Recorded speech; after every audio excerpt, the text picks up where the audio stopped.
American राष्ट्राध्यक्ष Donald ट्रम्पने आपली दुसरी टर्म पहिल्या दिवसापासून गाजवण्यास सुरुवात केली आहे।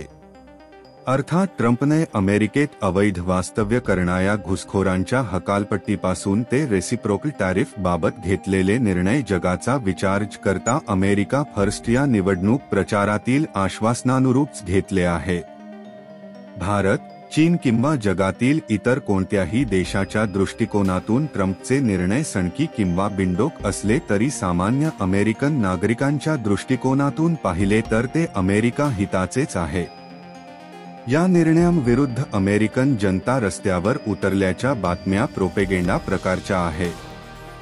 ट्रम्प विरुद्ध रस्त्यावर दिसणारे लोक म्हणजे हवशे, गवशे, नवशे ट्रम्प विरोधी राजकीय कार्यकर्तेच आहेत। ट्रम्पने अनेक वेळा उल्लेख केल्याप्रमाणे अमेरिकेला पुन्हा महान बनवण्यासाठी मेक अमेरिका ग्रेट अगेन आणि देशांतर्गत उद्योगांचे संरक्षण करण्यासाठी टॅरिफचे दर वाढवण्याचे पाऊल उचलले असल्याचे आहे। अमेरिका ही जगातील सर्वात मोठी आणि प्रभावी इकॉनॉमी असल्यामुळे ट्रम्पच्या या निर्णयामुळे जागतिक व्यापार आणि अर्थव्यवस्थेवर गंभीर परिणाम होण्याची शक्यता आहे। परंतु अमेरिकेच्या दृष्टिकोनातून हा निर्णय आवश्यक बनला होता। भारताचाच विचार करता आपले सरकार अमेरिकेतून आयात वेगवेगळ्या वस्तू आणि सेवांवर 1.7 ते तब्बल 1.50% टॅरिफ किंवा अतिरिक्त शुल्क लावते।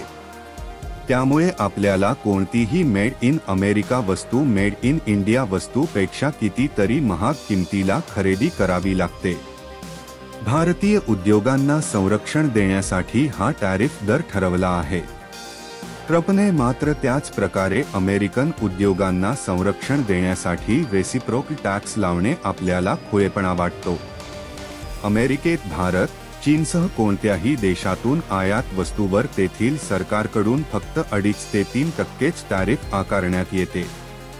त्यामुळे इम्पोर्टेड वस्तू खरेदी करण्यासाठी अमेरिकन नागरिकांना खिसा रिकामा करावा लागत नाही, ज्याचा थेट फायदा अमेरिकेत व्यवसाय करणाऱ्या जगभरातील कंपन्यांना होतो। अमेरिकेने रेसिप्रोकल टॅक्स सुरू करण्यामागे अनेक कारणे दिली आहेत। व्यापार तूट, ट्रेड डेफिसिट अमेरिकेला अनेक वर्षांपासून चीन, भारत, युरोपियन युनियन आणि इतर देशांसोबतच्या व्यापारात मोठी तूट आहे। ट्रम्प प्रशासनाचे म्हणणे आहे की इतर देश अमेरिकेच्या बाजारपेठेचा गैरफायदा घेत आहेत आणि त्यांच्यामुळे अमेरिकेतील नोकऱ्या धोक्यात येत आहेत।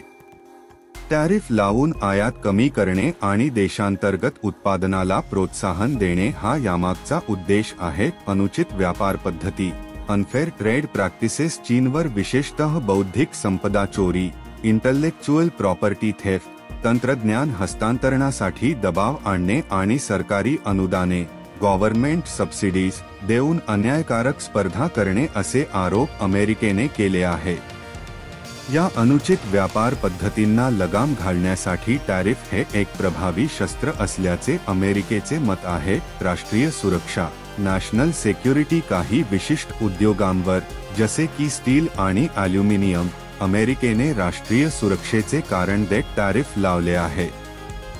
देशांतर्गत उत्पादन क्षमता टिकवून ठेवणे आणि परदेशी पुरवठ्यावर अवलंबून राहणे टाळणे हा यामागचा युक्तिवाद आहे। अमेरिकन फर्स्ट धोरण, American first policy Donald Trump यांचे अमेरिकन फर्स्ट हे धोरण अमेरिकेच्या हिताला सर्वोच्च प्राधान्य देते।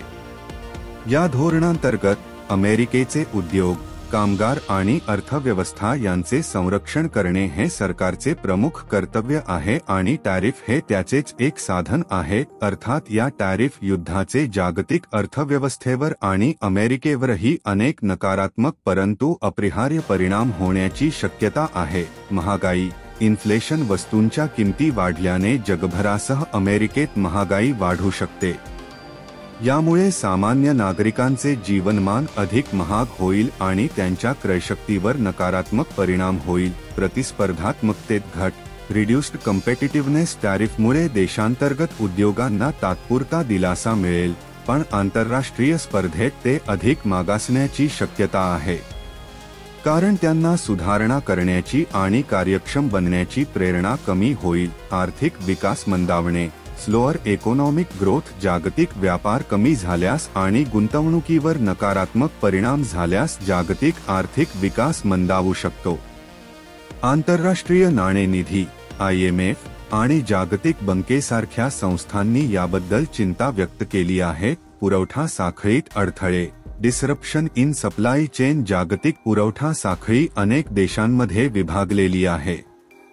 टॅरिफमुळे या साखळीत अडथळे येतील, ज्यामुळे उत्पादन खर्च वाढेल आणि वस्तूंची उपलब्धता कमी होईल. राजकीय तणाव, पॉलिटिकल टेन्शन. टॅरिफ युद्धामुळे अमेरिकेचे इतर प्रमुख व्यापार भागीदारांसोबतचे राजकीय संबंध बिघडण्याची शक्यता आहे.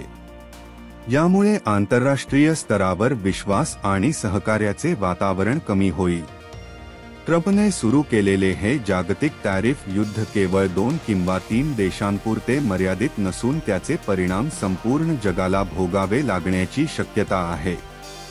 व्यापार तूट कमी करणे किंवा अनुचित व्यापार पद्धतींना लगाम घालणे हे अमेरिकेचे उद्दिष्ट असले तरी यासाठी उचललेले हे पाऊल जागतिक अर्थव्यवस्थेसाठी हानिकारक ठरू शकते.